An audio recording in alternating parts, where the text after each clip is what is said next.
नमस्कार, आप देख रहे हैं हिंदी खबर में हूं आपके साथ में शर्मा। समय हो गया है हरियाणा डायरी का। चंडीगढ़ में मुख्यमंत्री आवास यानी कि संत कबीर कुटीर पर रक्षाबंधन का पर्व बड़े ही धूमधाम से मनाया गया। सीएम नायब सिंह सैनी को स्कूली छात्राओं ने राखी बांधी। इस दौरान हरियाणा राज्य बाल कल्याण परिषद की उपाध्यक्ष और मुख्यमंत्री की पत्नी सुमन सैनी भी वहां मौजूद रहीं।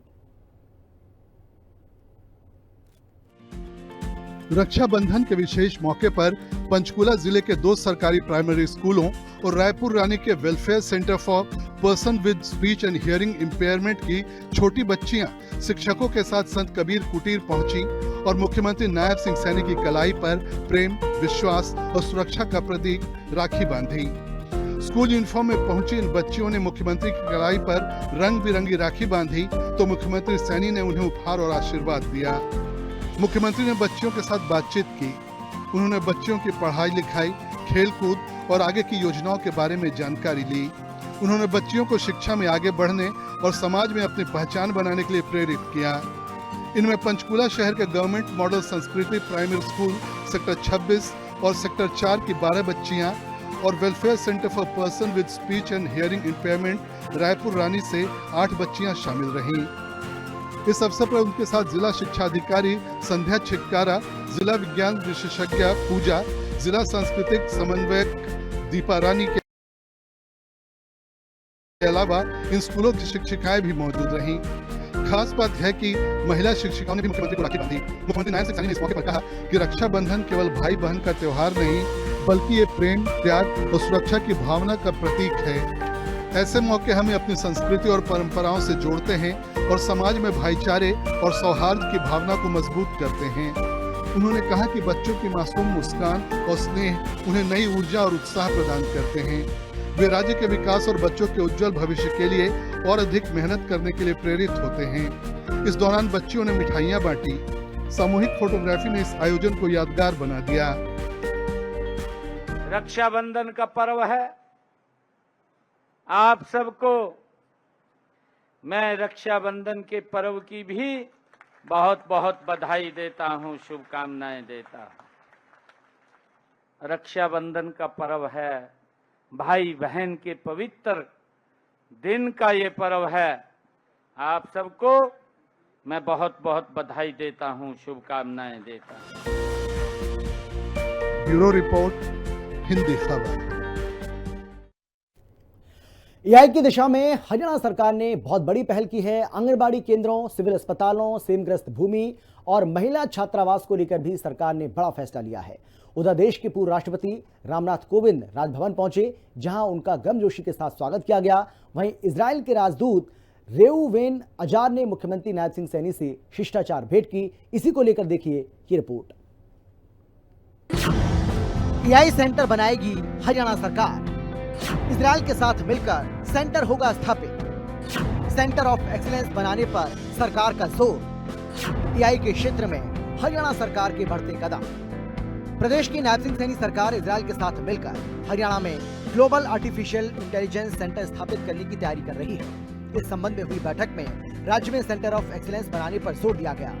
इसके अलावा integrated aviation hub Hisar, overseas placement पर चर्चा हुई।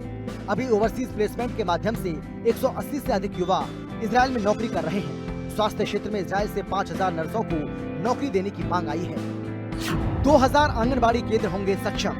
सीएम नायब सिंह सैनी ने दिए निर्देश। आवश्यक सुविधाएं उपलब्ध कराने के भी निर्देश। जमीनी स्तर पर प्रतिभाओं को निखारने की पहल। आंगनबाड़ी केंद्रों में अपग्रेड। मुख्यमंत्री नायब सिंह सैनी ने सक्षम आंगनबाड़ी योजना की समीक्षा करते हुए अधिकारियों को निर्देश दिए हैं कि वर्ष 2025-26 में 2000 आंगनबाड़ियों को सक्षम आंगनबाड़ी केंद्रों में अपग्रेड किया जाए और इनमें सभी आवश्यक सुविधाएं शीघ्र उपलब्ध कराई जाए। इसके अतिरिक्त खेल प्रतिभाओं को प्रोत्साहन देने के उद्देश्य से मुख्यमंत्री ने निर्देश दिए कि गांव स्तर पर खेलों की पहचान की जाए और खिलाड़ियों को आवश्यक खेल सामग्री प्रदान की जाए ताकि जमीनी स्तर पर ही प्रतिभाओं को निखारा जा सके। सिविल अस्पतालों को अपग्रेड रखने के निर्देश। अस्पतालों में सभी सुविधाएं उपलब्ध कराने के निर्देश। मुख्यमंत्री नायब सिंह सैनी अस्पतालों की स्थिति को लेकर सजग। डॉक्टर्स के खाली पदों को जल्द भरने की कही बात। मुख्यमंत्री नायब सिंह सैनी ने सभी जिला अस्पतालों में मरीजों के लिए उपलब्ध सेवाएं, निजी कक्ष, सीटी स्कैन, अल्ट्रासाउंड, एमआरआई, स्वचालित प्रयोगशालाएं, ब्लड बैंक और एक्सरे की समीक्षा करते हुए मशीनों को अच्छी स्थिति में रखने के निर्देश दिए हैं। इसके साथ ही सरकारी अस्पतालों में डॉक्टर्स के 450 रिक्त पदों पर नियुक्ति की प्रक्रिया जल्द से जल्द शुरू करने की बात भी कही। जहां खेती की उम्मीदें सूखी, वहां मछलियों से होगी कमाई। सेमग्रस्त भूमि में झींगा उत्पादन का फैसला। सेमग्रस्त भूमि को उपयोगी बनाने की पहल। जहां खेती की उम्मीदें सूखी हैं, वहां मछलियों से कमाई करने की तैयारी हो रही है। हरियाणा सरकार ने सेमग्रस्त भूमि में झींगा उत्पादन का फैसला लिया है। सेमग्रस्त भूमि को उपयोगी बनाने की दिशा में चरखी दादरी जिले में एक विशेष पायलट प्रोजेक्ट शुरू किया जाएगा। प्रदेश की नॉन स्टॉप सरकार ने 2025-26 के बजट में 1 लाख एकड़ लवणीय भूमि को पुनर्जीवित करने का लक्ष्य तय किया है। हरियाणा सरकार हर जिले में स्थापित करेगी महिला छात्रावास। पहले चरण में 4 जिलों में महिला छात्रावास का होगा निर्माण। कामकाजी महिलाओं को सुरक्षित आवास प्रदान करने की पहल। सभी महिला छात्रावास को सौर ऊर्जा से जोड़ा जाएगा। हरियाणा की नायब सिंह सैनी सरकार प्रदेश के प्रत्येक जिले में महिला छात्रावास स्थापित करेगी। फिलहाल पहले चरण में 4 जिलों पंचकुला, फरीदाबाद, गुरुग्राम और सोनीपत में महिला छात्रावास का निर्माण कार्य जारी है। इस योजना का उद्देश्य प्रदेश की कामकाजी महिलाओं को सुरक्षित आवास प्रदान हो सके। इन सभी छात्रावासों को सौर ऊर्जा से जोड़ा जाएगा। पूर्व राष्ट्रपति रामनाथ कोविंद पहुंचे हरियाणा राजभवन। पूर्व राष्ट्रपति रामनाथ कोविंद का हुआ भव्य स्वागत। राज्यपाल और मुख्यमंत्री नायब सिंह सैनी ने किया स्वागत। मुख्यमंत्री की धर्मपत्नी सुमन सैनी ने राखी बांधी। देश के पूर्व राष्ट्रपति रामनाथ कोविंद हरियाणा राजभवन पहुंचे, जहां राज्यपाल असीम कुमार घोष, पंजाब के राज्यपाल गुलाब चंद कटारिया और मुख्यमंत्री नायब सिंह सैनी ने उनका गर्मजोशी के साथ स्वागत किया।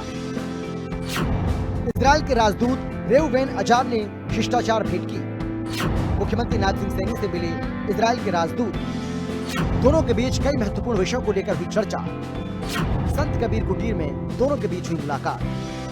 संत कबीर कुटीर में मुख्यमंत्री नायब सिंह सैनी से इजरायल के राजदूत रेउवेन अजार ने शिष्टाचार भेंट की। इस दौरान कृषि तकनीक, उन्नत सिंचाई प्रणालियां, आर्टिफिशियल इंटेलिजेंस और हरियाणवी युवाओं के लिए इजरायल में विदेशी रोजगार के अवसर जैसे प्रमुख क्षेत्रों में द्विपक्षीय सहयोग को और अधिक सशक्त बनाने को लेकर विस्तृत चर्चा हुई। ब्यूरो रिपोर्ट, हिंदी खबर।